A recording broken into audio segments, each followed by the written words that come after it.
Halo semuanya, selamat pagi. Hari ini kita bahas mengenai sejarah Prancis. Kalau kemarin kita sudah bahas mengenai revolusi Amerika, sekarang akan kita bahas mengenai Prancis. Prancisnya nanti akan kita berlanjut mengenai belajar tentang revolusi Prancis ya, tapi kita juga harus belajar sejarah dari Prancis sendiri gitu ya sebelum terjadinya revolusi seperti itu ya. Karena apa? Karena yang berhubungan dengan Indonesia itu sangat kental, pengaruh kepada Indonesia adalah Prancis gitu ya. Kita lihat ke slide selanjutnya ya.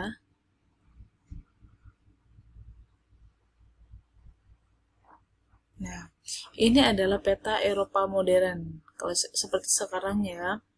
Nah, Prancis itu letaknya di sini. Di sampingnya ada Jerman, Inggris ada di sini, gitu ya. Sejarah Prancis dulu ya, sebelum bernama Prancis itu berasal dari kata Francia. Di abad 1 Masehi, pasukan Romawi di bawah pimpinan Julius Caesar dapat melakukan wilayah yang disebut Galia. Nah, ini wilayah Galia gitu ya. Selanjutnya, Galia terus memberontak dari kekuasaan Roma, namun akhirnya berhasil memproklamirkan berdirinya kekuasaan Roma pada abad ketiga, gitu ya. Di bawah kekuasaan Romawi, kota-kota di Prancis ini dikembangkan seperti jalan-jalan, jembatan, dan saluran air tinggi. Nih ya salah satu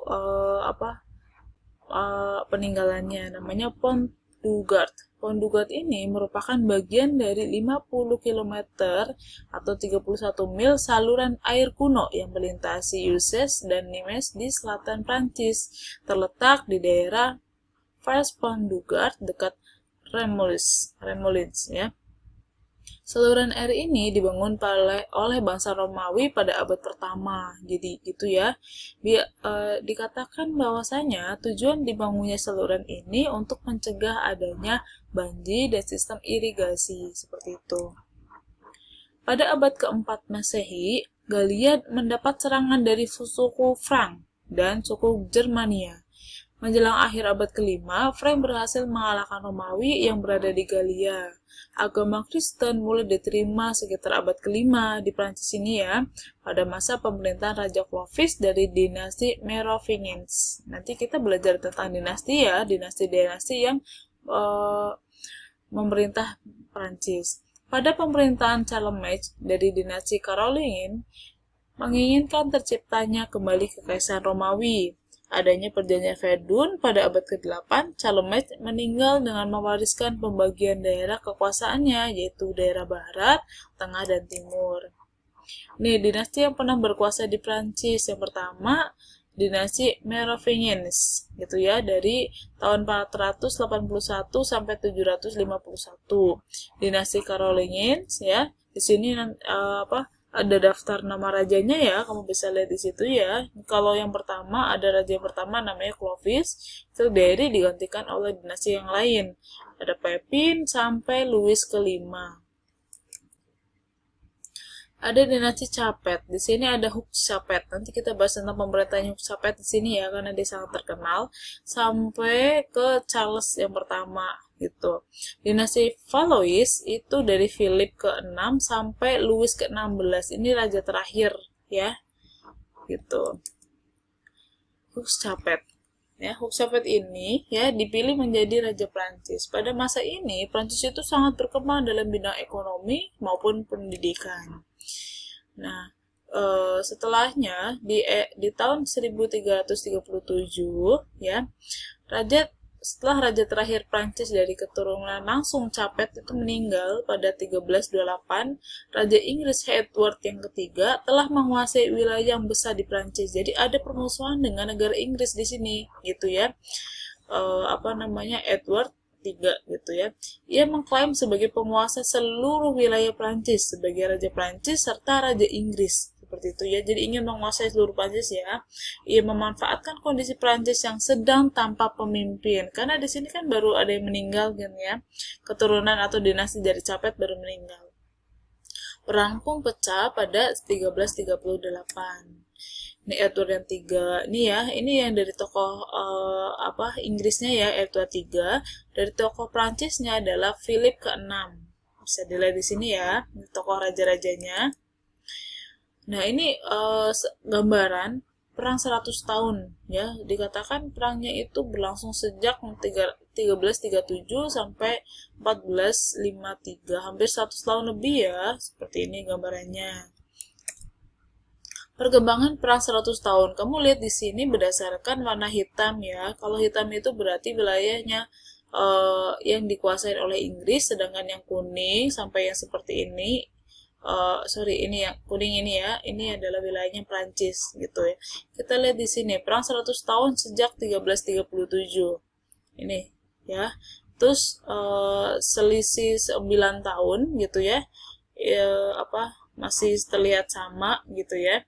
Selanjutnya di 1356 itu mulai ada hitam-hitam di sini nih ya, ada diambil alih nih, ada tambahin tuh ya, bisa dilihat di situ ya. Terus di 1415 kembali lagi, di 1429 tambah parah, kamu bisa lihat di sini ya, tuh ya, ini milik Inggris. Di 1429 sampai 31 ya, ibu kota Perancis itu dikuasai oleh Inggris. Nah, tapi di 1450 mulai kembali lagi. Tapi pada dasarnya ya, di akhirnya pada saat pertengahan itu ya, Prancis mengalami kekalahan hingga muncul seorang perempuan yang bernama Jeanne d'Arc, atau kadang disebut juga Joan, kadang Jeanne, kadang Joan. Joan d'Arc ya, wanita suci ini atau perempuan suci. Ia tuh mengaku mendengar suara dari Tuhan. Di sini berarti Yesus ya, di ladang ketika sedang mengembalakan domba ayahnya. Dia seperti mimpi atau mendapatkan wahyu seperti itu ya. Ia mengklaim bahwa Tuhan itu menyuruh dia untuk memimpin pasukan Prancis melawan Inggris.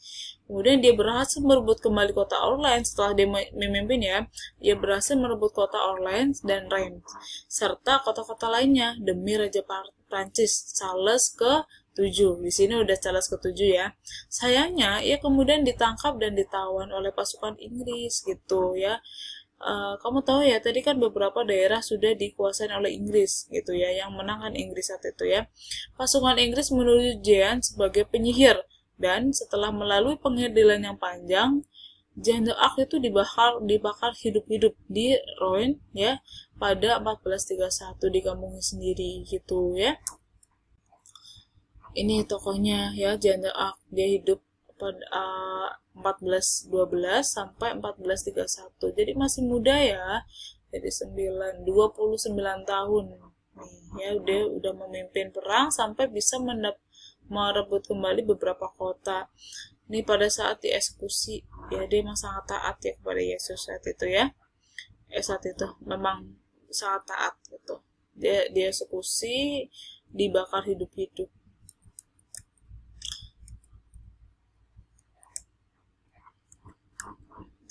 Ini di akhir perang 100 tahun di 1451-53 ya, mulai normal kembali. Di 1453 itu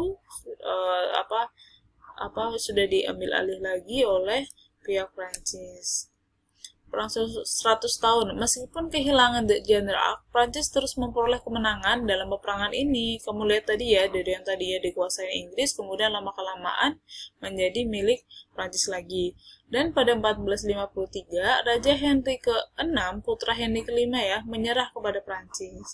Ia melepaskan seluruh wilayah kekuasaannya di Prancis kecuali pelabuhan di Calais. Kita lihat di pelabuhan Calais. Nah, di sini ya. Jadi endingnya di sini. Jadi pelabuhan Calais itu ya diminta oleh Inggris agar tidak dilepaskan kepada Prancis lagi gitu ya. Reformasi. Pada abad ke-16, ide Martin Luther melanda Prancis. Timbul perselisihan karena raja dan gereja mencoba menyingkirkan kaum Huguenot. gitu.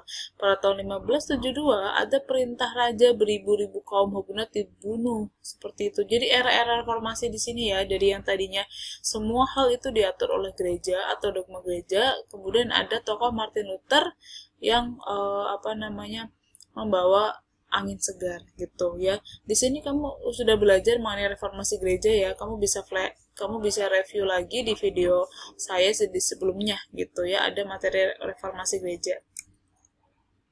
Prancis di bawah kekuasaan Henry ke-6 pada tahun 1596 atau abad ke-6 ya. Ke-16 maksudnya ya, Raja Henry ke-6 dari keluarga Medici berpindah agama dari Protestan ke Katolik. Ia mengumandangkan Dekret Nantes yang isinya memberi kebebasan bagi kaum Huguenot. Di bawah kekuasaan Henry ke-4 ini, kondisi ekonomi Prancis jadi bisa diperbaiki lagi. Di 1610, Henry ke-4 itu meninggal dan meninggalkan anak sebagai pewaris Louis, yaitu Louis ke-13. Oke. Ya, itu 4 ya, Henry ke-4 ya.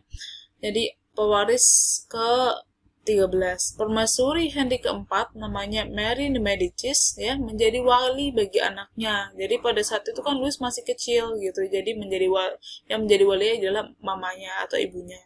Ia dibantu oleh seorang Kardinal Richelieu untuk membantu dalam bidang pemerintahan gitu.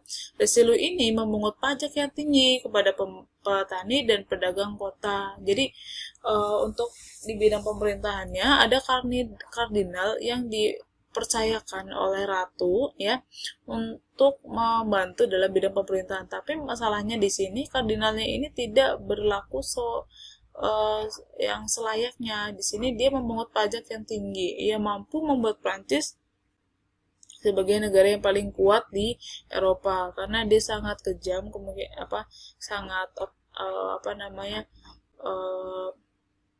otoriter gitu ya. Jadi dia sampai disegani oleh beberapa negara. Ini ada Louis ke-13 yang ini ya. Ada anak-anaknya, putra dari Louis ke-4 ya, diapit oleh Kardinal Richelieu ya. Dan wanita dari Sevres. Adipati wanita dari Sevres gitu.